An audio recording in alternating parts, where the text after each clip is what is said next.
sais pas si vous vous souvenez de cette campagne présidentielle, mais c'était effectivement le sujet numéro un, l'énergie. L'énergie à très long terme, mais aussi à court terme, avec une facture qui explose dans des limites qu'on n'aurait pas pu imaginer il y a très peu de temps, avec une...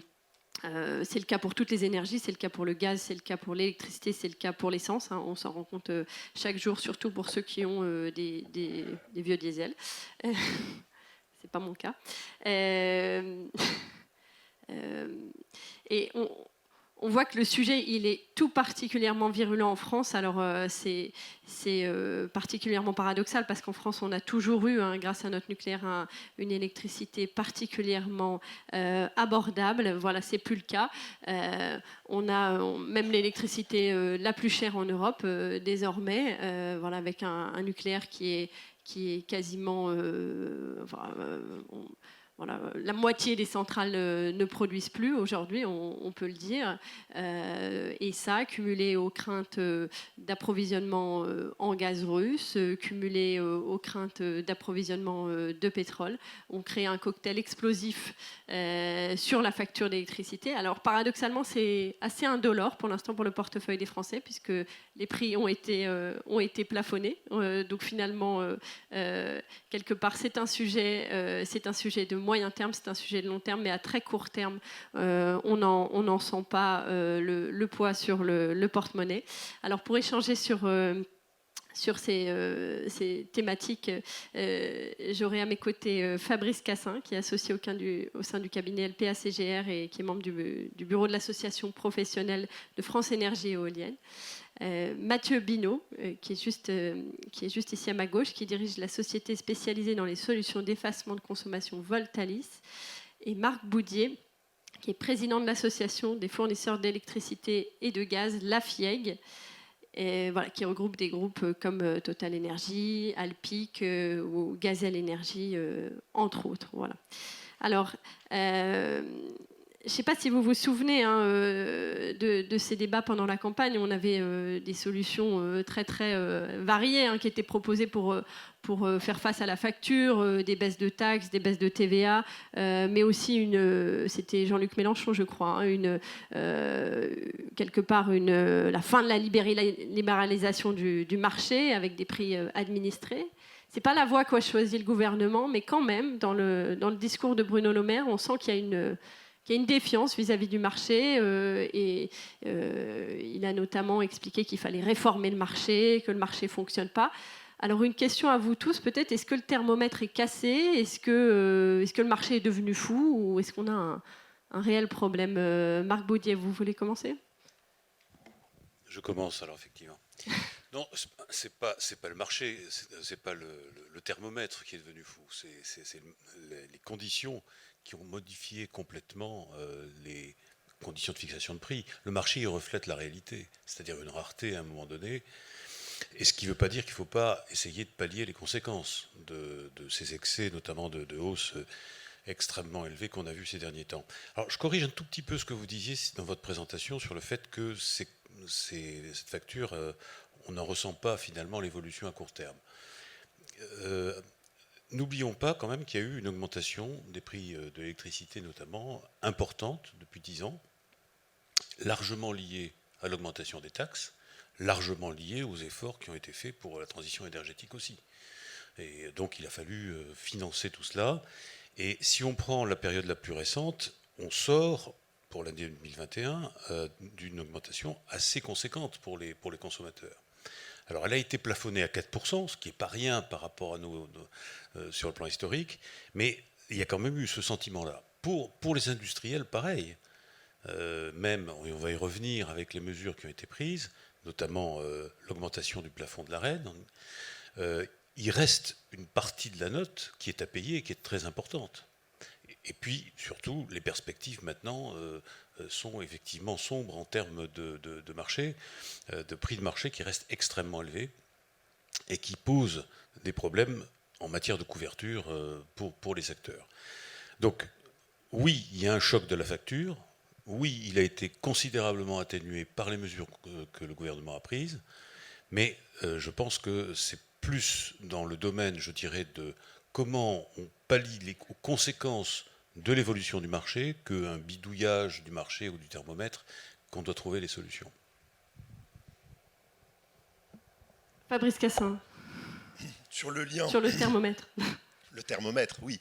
Alors, on a une situation de marché. On a un marché européen interconnecté, notamment électrique, en particulier électrique, peut-être pas assez, mais il est interconnecté et c'est un marché européen. Et la réponse, elle doit être européenne.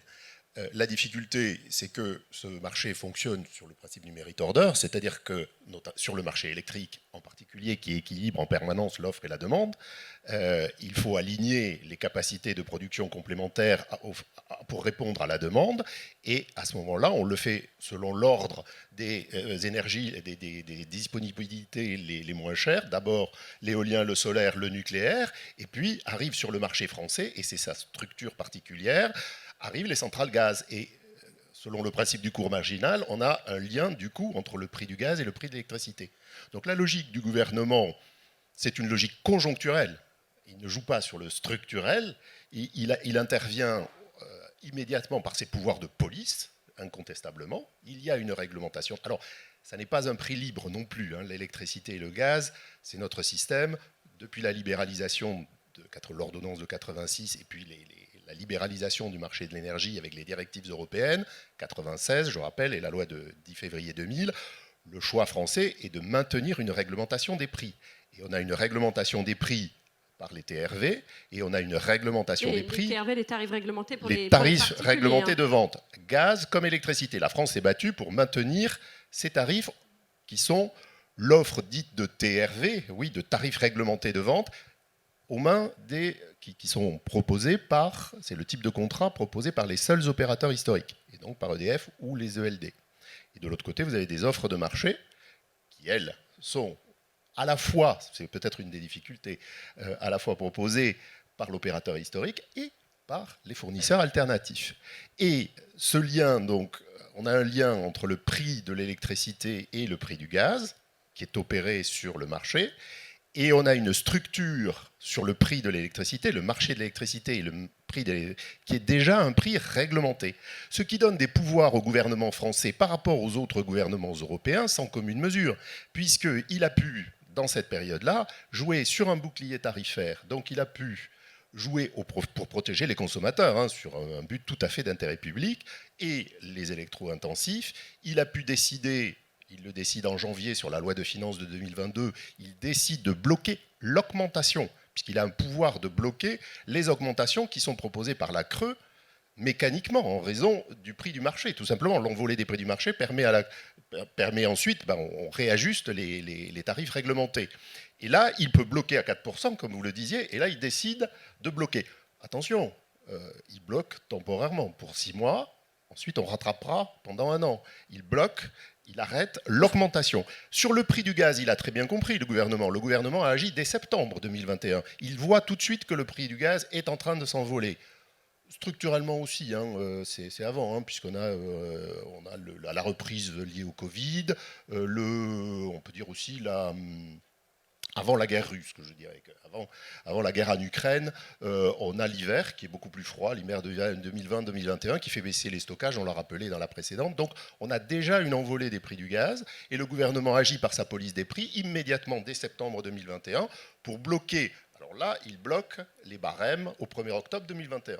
Donc il a un double mécanisme, bouclier tarifaire, qui est sur le blocage de l'augmentation des prix de l'électricité, essentiellement sur les consommateurs, mais qui touche aussi les non-éligibles. Et je finirai, la nouveauté, c'est qu'il utilise l'Arenh désormais comme mécanisme de blocage aussi, de maintien des prix. C'est-à-dire qu'il joue là sur le coût des fournisseurs, en indiquant qu'il donne un supplément d'Arenh, donc il donne un moyen indirectement aux fournisseurs alternatifs et à l'opérateur historique sur le marché de l'électricité de fournir des prix plus bas parce qu'il augmente le volume d'Arenh. Alors, si je comprends bien, on fait l'autruche, on capte les prix et c'est EDF qui paye. Engie, EDF, les opérateurs. Oui, sur l'Arenh spécifiquement. Non, mais L'accès, alors pour les non spécialistes, parce que tout de même, on l'a beaucoup entendu ce mot, mais ça reste quand même assez sibyllin. L'accès réglementé au nucléaire historique, donc un quota en fait de nucléaire qui est mis à disposition de tout le marché. C'était quelque part un donnant-donnant pour maintenir ces tarifs réglementés qui contrecarrent quelque part le projet d'ouverture à la concurrence européen. Et en échange, EDF qui cède une partie de sa production nucléaire à tout le marché à un tarif régulier, un tarif administré. Et c'est ce dont on parle, qui a été ces quotas qui ont été revalorisés en début d'année pour financer ce gel de la facture. Donc c'est EDF finalement qui paye ce gel de la facture. C'est comme ça qu'il faut le comprendre. Oui, attendez, alors ça mérite justement une explication. Non, puis d'ailleurs, c'est effectivement des notions un peu complexes. C'était amusant de voir pendant la campagne électorale des débats qui portaient sur l'AREN, avec des spécialistes comme M. Zemmour, par exemple.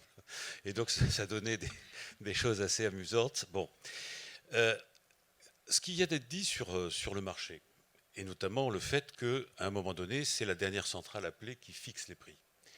Ben, quand vous avez des prix qui sont à 400 € par mégawattheure, si vous vendez votre électricité nucléaire à ce prix-là, alors que votre coût de revient, bon, on ne va pas discuter, c'est entre 40 et 50, admettons, vous voyez le colossal bénéfice que vous feriez s'il n'y avait pas un élément de régulation qui fait que le gouvernement dit, bah, écoutez, vous n'allez peut-être pas avoir la totalité de cette opportunité et vous allez en rétrocéder une grosse partie aux consommateurs. Que ces consommateurs soient à travers les fournisseurs qui répercutent ces augmentations de l'AREN et le bénéfice effectivement du coût bas du nucléaire historique, ou qui soient des clients de l'opérateur historique. Donc, quand vous dites c'est plus un coût d'opportunité. Et j'ajoute d'ailleurs que ce n'est pas uniquement en France qu'on voit ce genre de situation. Parce que là, dans la situation actuelle d'envolée des prix, vous avez aussi des gagnants. Ceux qui vendent leur production beaucoup plus cher qu'il y a encore quelque temps. Et c'est là où il faut être capable, si on veut lisser les choses pour les consommateurs, et ce sera nécessaire, il faut être capable de faire des windfall profits, enfin de récupérer, je dirais, une partie de cette de mettre en place des mesures exceptionnelles. Exactement. Et puis il n'y a pas que EDF qui paye non plus. Il y a par exemple le renouvelable. Il y a des prix garantis. On en parlera. Oui. Donc là aujourd'hui, on n'est pas dans la situation où il y a un complément de prix qui est donné pour compenser une différence par rapport au prix du marché inférieur, c'est l'inverse. Et donc, il y a une rétrocession. Donc, il y a un effort qui est demandé à tout le monde. Mathieu Binot, je me tourne vers vous parce que je m'interroge sur la capacité française finalement à se projeter. On a toujours eu en France une électricité pas chère. Ça faisait partie de l'attractivité de notre industrie. On a cessé de l'asséner. Les centrales nucléaires, notre atout stratégique. Aujourd'hui, on est dans l'extrême inverse, si j'ose dire, avec une électricité en France qui est beaucoup plus chère qu'ailleurs en Europe. Est-ce qu'on a été un petit peu naïf en France? Est-ce qu'on s'est finalement bercé au nucléaire pas cher? Est-ce qu'on a oublié d'investir? Est-ce qu'on a oublié de préparer cette hausse inéluctable des prix de l'énergie qui, on l'a dit tout à l'heure dans la précédente table ronde, qui avec la transition énergétique est devant nous? Non, je crois que vous avez utilisé tout à l'heure le bon vocabulaire de thermomètre. On a un thermomètre qui indique une poussée de fièvre, mais finalement, on a oublié de regarder depuis quelques années l'évolution du malade, ou plutôt on a des événements extérieurs qui ont précipité les choses. Et si on prend un peu de recul, ce thermomètre, qu'est-ce qu'il nous révèle? Il nous révèle qu'on est passé d'un monde d'abondance, un monde où la France était exportatrice d'électricité dans le reste de l'Europe, un monde surcapacitaire, on avait trop de centrales, et on a même accusé à une époque EDF d'avoir poussé le chauffage électrique pour écouler sa production. Vraiment un monde d'abondance, et on est passé finalement, mais de façon quelque part un peu délibérée, à un monde de rareté. On n'anticipait pas que ça serait un monde de pénurie encore, mais toute la transition écologique visait à réduire certaines formes de production. On voulait se passer des centrales à charbon, on voulait réduire le besoin de centrales à gaz, et développer une forme d'énergie propre. Et toute la transition écologique vise à développer les énergies renouvelables avec un socle nucléaire qui fait partie d'un débat national, mais il en restera sans doute toujours, quelles que soient les hypothèses. Et donc un monde dans lequel, finalement, on passe d'une énergie toujours disponible quand les consommateurs en ont besoin à une énergie qui peut ne plus l'être. Et finalement, les problèmes de maintenance sur le parc de centrales nucléaires qu'a rencontré EDF et les tensions sur le marché du gaz suite à la crise russe ont accéléré un calendrier qui de toute façon était écrit, le calendrier de la transition énergétique, parce que l'on voulait se passer du gaz pour décarboner notre électricité. On voulait plafonner la part des centrales nucléaires. Il se trouve que c'est les maintenances qui nous y obligent. Donc on n'a pas choisi le calendrier, mais quelque part cette direction a été écrite. Et ce qui est en train de se passer à travers le thermomètre qui indique une poussée de fièvre... Les 50%, je vous interromps, hein, mais oui. je ne sais pas si vous vous souvenez, les 50% de nucléaire fixés dans la feuille de route du gouvernement. Monsieur Hulot, quand il est arrivé, c'était 2025, on l'a repoussé à 2035. Hein, mais aujourd'hui, on est à 50%, on est à 50% quelque part contraint et forcé de nucléaire et on voit qu'on ne sait pas faire. Voilà, exactement. Et pourquoi ça crée ces poussées de fièvre? C'est, comme ça a été effectivement rappelé, ce qui fait le prix de l'énergie sur les marchés, c'est le prix de la dernière centrale. Et pourquoi c'est cher? C'est parce qu'on a besoin de centrales qui sont de plus en plus rares et qui utilisent des combustibles de plus en plus chers. Donc on ne peut pas faire comme si ça n'existait pas. C'est une réalité. Et en électricité qui ne se stocke pas vraiment aujourd'hui de façon compétitive, c'est le dernier électron qui fait qu'on a l'électricité ou que c'est le blackout généralisé. Et on commence à arriver aux limites physiques du système. On a commenté tout à l'heure la forte tension sur 2 heures particulières au début du mois d'avril, où début d'avril, normalement il fait doux, EDF a augmenté les fermetures de centrales pour maintenance qu'elle a besoin de faire quoi qu'il arrive. Personne n'avait anticipé qu'il neigerait le week-end du 1er avril, donc c'était pas froid dans l'absolu, mais c'était plus froid que prévu. Et on a saturé les limites d'interconnexion avec les pays voisins. Et ce que révèlent les prix qui ont flambé à 3 000 € le mégawattheure, c'était la limite du marché. Donc on a failli saturer, exploser. Mais ce qui fait que c'est régulièrement très cher, c'est que nous importons très régulièrement la flexibilité dont a besoin le système des pays voisins. Parce que dans un monde où la part du nucléaire finalement va progressivement se réduire, où on développe une énergie renouvelable intermittente, eh ben on a de plus en plus de fluctuations sur le système. Et la question, c'est, face à ces aléas liés aux éléments, on va produire quand il y aura du vent ou du soleil. Et la crise de début avril, c'était les 2 heures du matin où le soleil ne s'est pas encore levé, et on n'avait pas déjà un peu de production solaire, hein, c'est aussi bête que ça.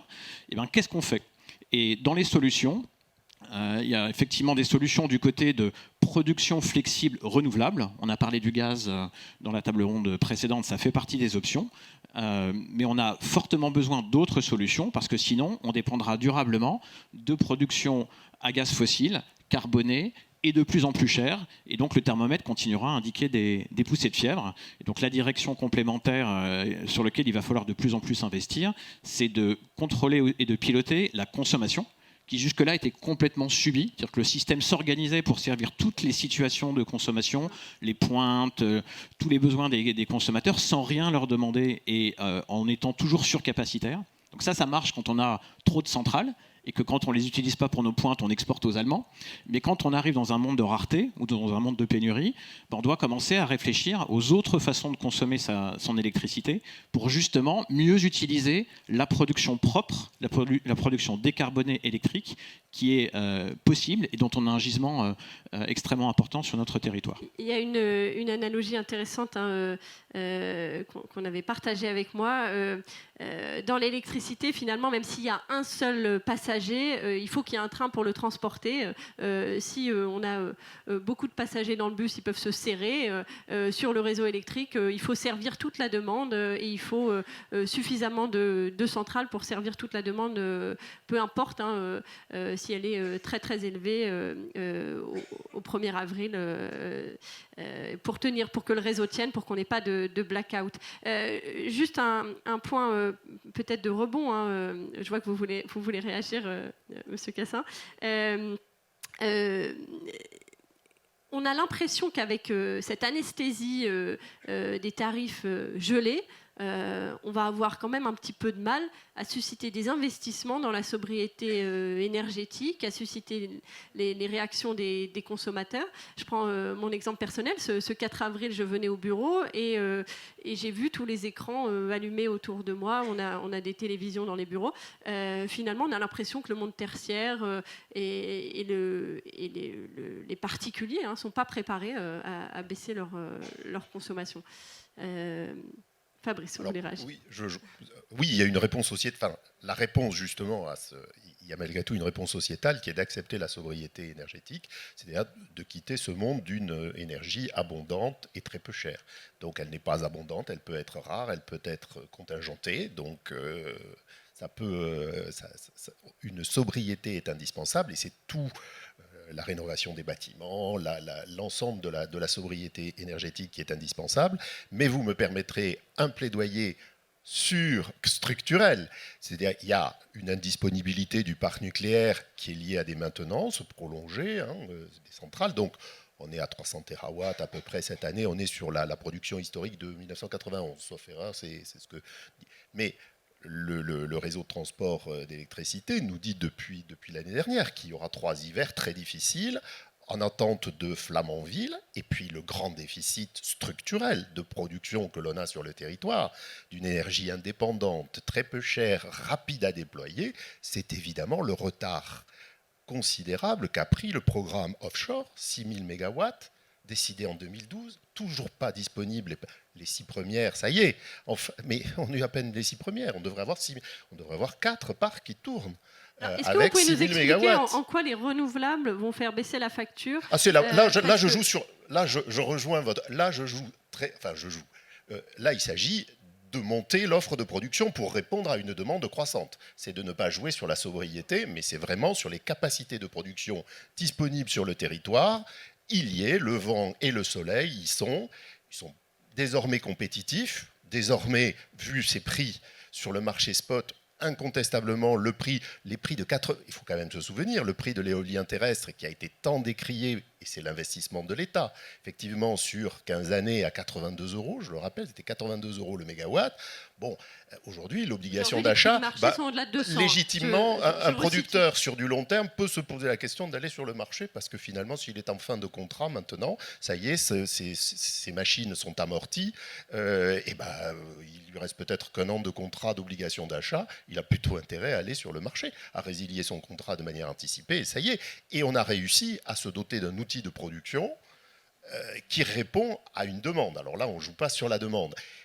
Avec le lien avec le stockage, avec le renouvelable, mais le programme offshore et puis en même temps les indisponibilités, alors on ne dit pas l'intermittence pour le nucléaire, mais il y a une indisponibilité du parc nucléaire. Alors on dit, voilà, ça aussi c'est la deuxième. L'éolien c'est cher et l'éolien c'est pas disponible, c'est intermittent quand il n'y a pas de vent.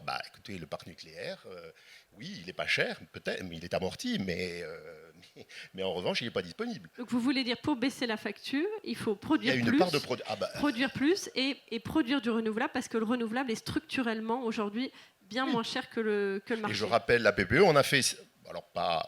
mais ça dépend des sites les plus vantés, mais on a depuis le précédent quinquennat, chaque année, on était à 1700 MW installés d'éolien terrestre en 2017, on est à 1000 MW, il y a une constante baisse des capacités de production installées en terrestre. Et le offshore n'est toujours pas sorti de terre. Alors, Monsieur Binot d'abord. Je voulais effectivement compléter la réponse pour rappeler qu'on parlait tout à l'heure de thermomètre qui indique une forte fièvre, mais le vrai sujet pour le pouvoir d'achat du consommateur, c'est de savoir quelle est la partie de sa facture qui va être concernée par ces prix très très élevés.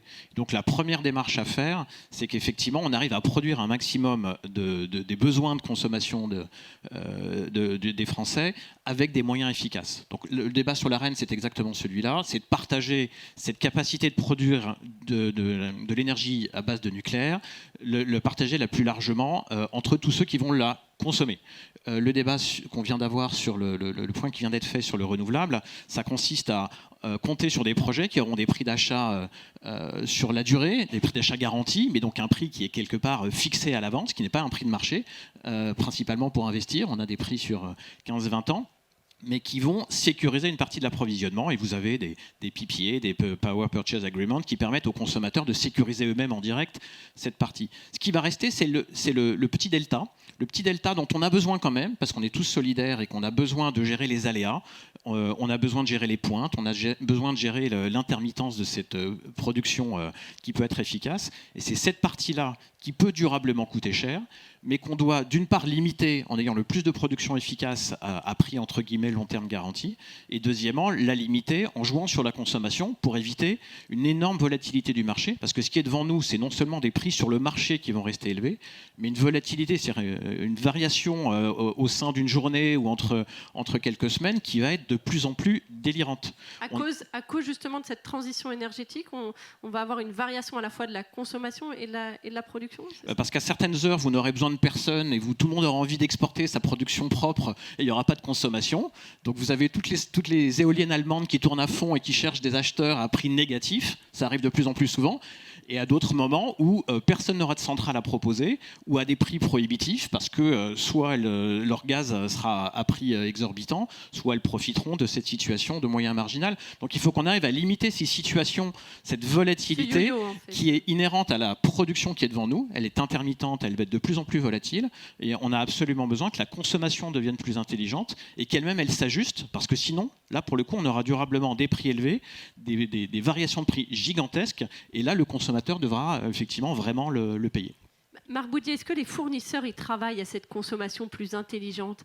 Est-ce qu'ils travaillent à distribuer des boîtiers, enfin, les solutions sont multiples aujourd'hui, mais est-ce qu'on a des outils technologiques efficaces ? Bon, distribuer le boîtier, ça c'est pas le rôle des fournisseurs, c'est plutôt des disques qui s'en chargent.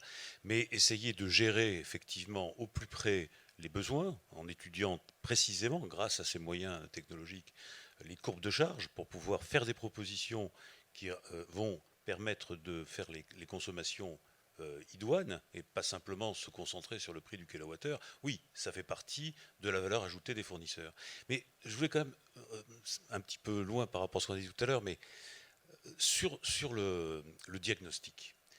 Vous disiez tout à l'heure, bon, on a eu une électricité pas chère depuis des années, maintenant c'est en train de bouger. Je crois qu'il faut distinguer deux choses. C'est le prix final et le prix de l'énergie. Bon, sur le prix de l'énergie, oui, on avait un prix qui était à un moment donné bas, mais qui est devenu plus élevé que le prix allemand. Les prix de gros en France sont durablement plus élevés que le prix de gros. La différence, c'est que le tarif final en Allemagne est plus important. Pourquoi ? Parce qu'il y a eu une augmentation des taxes, notamment pour financer la transition énergétique, qui a été beaucoup plus élevée. Et donc, on est en train de se gargariser de nos performances. Or, il y avait déjà des éléments de faiblesse. Et je crois qu'il faut bien les analyser pour ne pas se tromper. On parle aujourd'hui de l'arrêt du parc, mais ça fait des années qu'on voit qu'il y a une diminution de la disponibilité, du coefficient de disponibilité du parc nucléaire, qui est un des plus bas de l'OCDE. On est à des années-lumière de ça. Et pourquoi ? Notamment parce qu'on a un mix qui repose trop exclusivement sur une absence de flexibilité. Vous avez une PPE, la programmation pluriannuelle de l'énergie, qui repose sur deux choses, le développement du nucléaire et des renouvelables.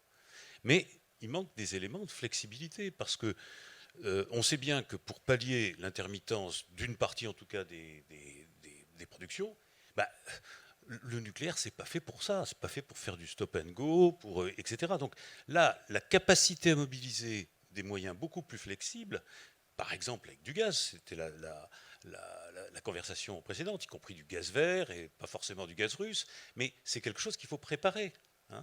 Et je pense qu'en plus, dernier mot, il va y avoir un besoin accru d'énergie, même si, heureusement, on essaye de développer plus de sobriété. Pourquoi ? Parce qu'il y a une électrification de nouveaux moyens, par exemple pour le transport, les voitures électriques, etc., mais pas que. Et puis, il y a également une volonté d'essayer de réindustrialiser un peu la France, etc., qui pourrait conduire, c'est calculé dans les scénarios de RTE, à une augmentation, même s'il y a un effort de sobriété par ailleurs. Donc, il ne faut pas s'attendre à un écroulement de la consommation, même si enfin les écrans que vous voyez dans les bureaux s'éteignent plus facilement. Est-ce que la crise actuelle peut nous servir d'électrochoc sur ces flexibilités c'est un sujet dont on parle beaucoup et avec des ambitions très très fortes. À 2050, je crois que c'est une baisse de l'ordre de 40% de la consommation d'énergie finale qui est visée. C'est colossal. On a des prix très importants. Est-ce que ça peut nous servir d'électrochoc pour réaliser les investissements nécessaires aujourd'hui, Mathieu Binot? Je crois qu'effectivement, la tension et l'énergie mise à parler d'énergie, justement, dans tous les médias, va pousser les consommateurs à réagir, à s'équiper. Moi, je voudrais commenter le mot sobriété, parce que finalement, la sobriété, ça a été dit parfois sous un aspect très incantatoire, c'est-à-dire pousser les gens à adopter les bons gestes. Moi, j'ai tendance à penser que ça ne va pas suffire et qu'on a besoin de passer à des mesures beaucoup plus structurelles et d'automatiser. Vous parlez de votre expérience à l'arrivée dans vos locaux la journée où on a failli disjoncter. Tout était allumé. Il existe aujourd'hui des solutions pour automatiser finalement les bons moments de consommation et asservir une partie de la consommation flexible aux possibilités optimales du système, de même qu'on avait des moyens de production qui étaient asservis au système électrique depuis toujours. Mais ça veut dire prendre appui sur les consommateurs plutôt que d'espérer qu'ils vont consommer moins et de leur expliquer à un moment donné, désolé, vu ce que vous consommez, ça sera ça le prix ou d'avoir des situations de blackout. Donc oui, il faut aller vers la sobriété, mais dans l'électricité, la flexibilité ne va pas toujours avec la sobriété. Si tout le monde se met à consommer moins tout le temps, vous aurez toujours les mêmes problèmes d'intermittence, vous aurez toujours les mêmes enjeux de sobriété et vous aurez toujours les mêmes fluctuations de prix et des prix très très élevés à certains moments, au moment des pointes, pour une partie peut-être globalement plus faible, mais qui sur le portefeuille continuera à peser très très lourd. Donc le vrai enjeu dans l'électricité, c'est de faire des efforts de sobriété, rénovation énergétique, etc., et des efforts sur la flexibilité, notamment la flexibilité de la consommation, dans un monde, ça a été dit, mais c'est essentiel, parce que je pense qu'on ne le réalise pas complètement, où on va électrifier beaucoup d'usages. C'est-à-dire que la consommation d'électricité doit monter de 50% d'ici à 2050, d'après RTE. On ne va pas la baisser, on va l'augmenter. On va l'augmenter parce qu'on va transférer les usages de l'hydrocarbure, on va transférer du pétrole vers les véhicules électriques, on va transférer du chauffage au fioul ou du chauffage au gaz vers du chauffage électrique. Même, on parlait du gaz tout à l'heure, il y a une partie du gaz qu'on va produire avec de l'électricité. Donc on voit bien qu'on va fortement augmenter le besoin d'électricité. Et donc cet enjeu de flexibilité et cet enjeu de variation va être de plus en plus important. D'où cette urgence d'investir dans ce pilier. Moi, je bois vos paroles tout à l'heure. Vous disiez, il y a deux axes très identifiés dans la transition écologique qui sont la sobriété et les énergies renouvelables. Effectivement, la flexibilité, pour l'instant, est assez peu identifiée comme un besoin et il y a des solutions. C'est-à-dire que c'est souvent utilisé pour un peu critiquer les énergies renouvelables comme si c'était un défaut. Ce n'est pas un défaut, c'est une caractéristique qui peut être parfaitement gérée, maîtrisée, organisée et qui est le complément indispensable d'une transition heureuse, si je puis dire, parce que sinon, effectivement, on aura tous les défauts de l'effort qu'on a fait et jusque-là, on comptait sur j'ai toujours entendu, quand je suis arrivé dans le secteur, face à un mégawatt d'éolienne, il faut un mégawatt de centrale à gaz pour compenser. Tant qu'on reste dans cette philosophie, soit on est tétanisé en disant tant pis, on aura toujours du gaz et ça coûtera cher, soit on essaie de trouver une autre solution. Et aujourd'hui, avec les technologies modernes, on sait faire autrement. Mais ça prendra du temps. C'est quelque chose qui prendra du temps de mettre en place à la fois les mécanismes, les modèles économiques. On va vers une économie, on l'a dit, de plus en plus administrée. Si on veut contrôler nos prix, il nous faut des contrats à long terme pour sécuriser les prix de l'électricité. À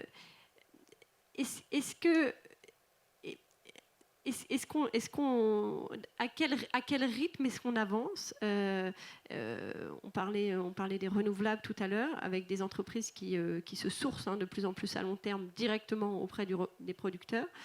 Fabrice Cassin, à quel rythme on avance vers cette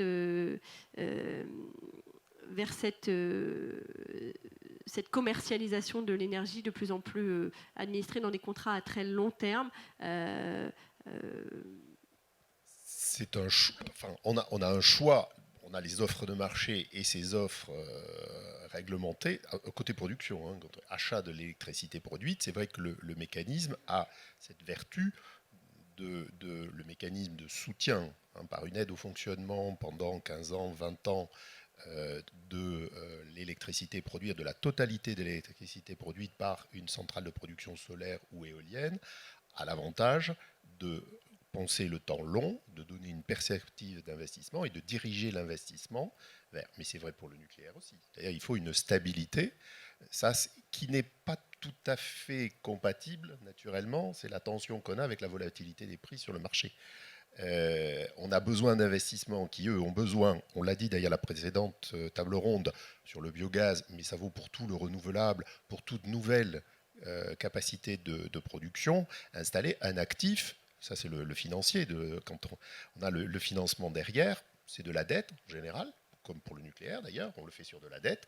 Et si vous faites de la dette, vous étalez l'amortissement, vous avez besoin de long terme, et de long terme dans une stabilité juridique et dans une stabilité économique. Vous avez besoin de stabilité, d'un environnement extrêmement stable pour être certain sur 20 ans de ce retour sur investissement. On n'a pas été exemplaire de ce point de vue. Alors là, surtout sur l'éolien, voilà, encore quand un débat présidentiel évoque on va arrêter et démanteler le système alors que c'est la loi de 2005 et c'est du long et qu'on a prévu et que là maintenant on a le retour sur investissement et qu'on puisse évoquer de manière irrationnelle dans le débat public et dans l'opinion lancer l'idée que oui on pourrait se passer, mais c'est un non-sens absolu. Enfin, là on touche à cette stabilité et on attache tous les 2 ans on bouge, on a cette instabilité législative qui est difficile alors que ce sont la sobriété énergétique comme les capacités, les investissements, c'est du long terme et effectivement c'est un des sujets devant lequel EDF a. Alors après on a les offres et les contrats de basculer sur des contrats à terme qui fixent ce prix et qui le stabilisent. C'est indispensable. Mais on a ce choix devant nous ou alors on le laisse entièrement au marché. Ça n'a jamais été le choix français, donc je ne pense pas qu'on a une police des prix et on garde toujours cette capacité d'intervention de l'État. Le terme gaulien, je crois que c'était l'État surplombe le marché.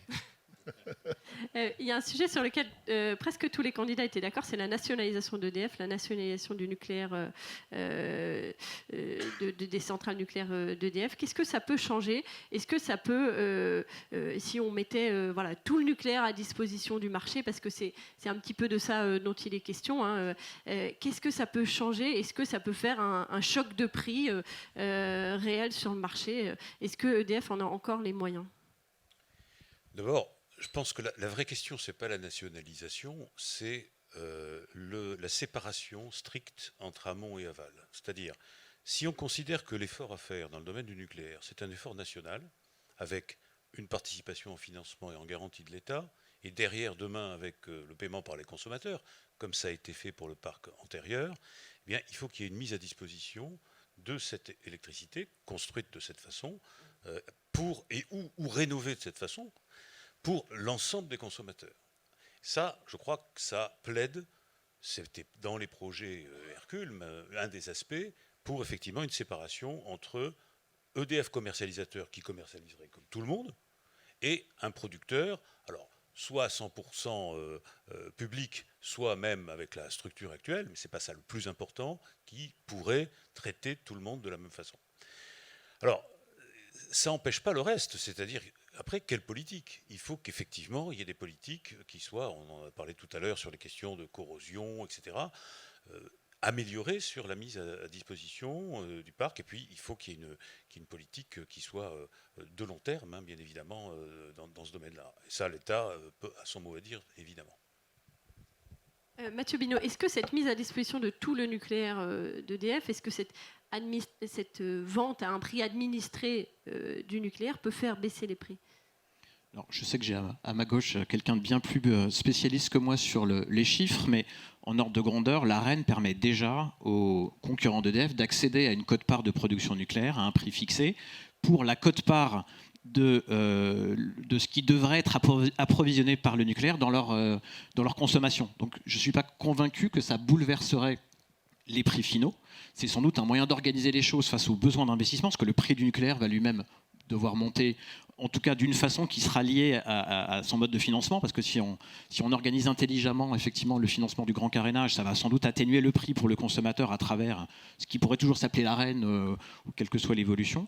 Mais fondamentalement, je ne pense pas que ce soit ça qui puisse éviter des augmentations de factures drastiques. Que vous l'avez dit tout à l'heure, la France a plafonné à travers les tarifs réglementés, les tarifs avec une augmentation de 4% contre les 44% qu'il aurait fallu avoir. Mais vous avez des pays en Europe qui ne l'ont pas fait, et vous avez eu 50% d'augmentation au Royaume-Uni, vous avez à peu près la même chose en Espagne. Donc effectivement, oui, les tarifs augmentent parce que même si on a un parc nucléaire qui s'entretient bien et qui se renouvelle avec un prix complètement assuré pour tous, en gros à prix coûtant, vous aurez toujours besoin du complément. Et ce complément, lui-même, si on n'y travaille pas autant qu'on discute du nucléaire, on n'y arrivera pas. Et on aura 50% de hausse des tarifs de détail à un moment donné. Là, on a transféré ponctuellement le coût du consommateur vers le contribuable d'une manière indirecte à travers le bouclier tarifaire.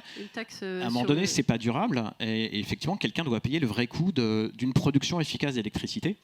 Et c'est pour ça que je me permets de revenir sur un de vos points tout à l'heure. Vous disiez il y a des solutions, mais elles sont longues ou de long terme. Là, je ne suis pas complètement d'accord, puisqu'il existe du côté flexibilité des solutions de court terme qui existent et qui ont fait leurs preuves, mais simplement vu des pouvoirs publics au sens très général du terme, c'était pas complètement dans le radar. Le besoin de flexibilité jusqu'à récemment n'était pas dans le radar. Et les événements récents, vous parliez de crise tout à l'heure, ils ont fait réveiller tout le monde. Et aujourd'hui, vous regardez les rapports de l'AIE, vous regardez les rapports de RTE, Futur Énergétique 2050, vous regardez les spécialistes, le mot flexibilité est à toutes les pages. Parce qu'ils sont conscients que finalement, c'est ça la clé de voûte du système, c'est ça qui fera les prix à la fin, c'est ça qui fait que tous les scénarios qu'on peut imaginer vont tenir ou ne vont jamais tenir. Et aujourd'hui, les solutions qui existaient, mais qui étaient regardées peut-être comme un peu des gadgets ou pour plus tard ou en dehors du radar, finissent par être complètement visibles. Le fait de pouvoir piloter les consommations en fonction des besoins du réseau, qui est exactement ce qu'on fait chez Voltalis, mais il y a d'autres acteurs qui le font aussi sur les entreprises. On a déjà raccordé 1 million de radiateurs pour pouvoir piloter leur consommation en besoin du réseau. Ces solutions, elles existent, et on sent du côté des pouvoirs publics et notamment de RTE une volonté de plus en plus forte de le faire savoir, de pousser les consommateurs à participer.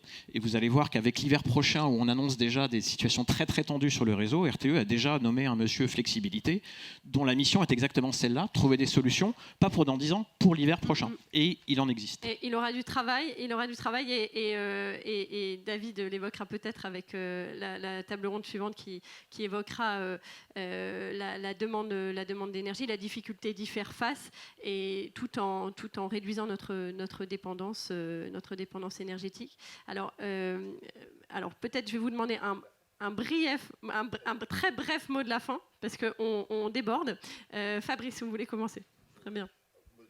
Le mot de la fin, ce serait que pour l'instant, avec le gouvernement, on a fait des choix conjoncturels pour faire face à des hausses spectaculaires. Le bouclier tarifaire ou l'augmentation de l'Arenh qui se termine au 31 décembre 2025. Et maintenant, on est devant les choix structurels. Et le choix structurel, c'est la transition énergétique. C'est évidemment le choix du renouvelable est indispensable dans cette configuration. Très bien. Marc Boudier, le mot de la fin. Le mot de la fin, c'est qu'il faut être flexible, effectivement, et il faut avoir en tête qu'il n'y aura de solution que si on est modéré dans ses appréciations sur on développe le nucléaire, on ne développe que les renouvelables, etc. Il faudra un mix énergétique qui sera une combinaison d'un ensemble. Il faut des nouvelles solutions. Vous parliez de signaux prix quand même. Il y a quelque temps, le gaz était au contraire extrêmement bas. Là, aujourd'hui, il y a une multiplication des moyens d'autoconsommation qui se fait. Il va y avoir aussi, pour les chauffages urbains renouvelables, etc., un formidable appel d'air.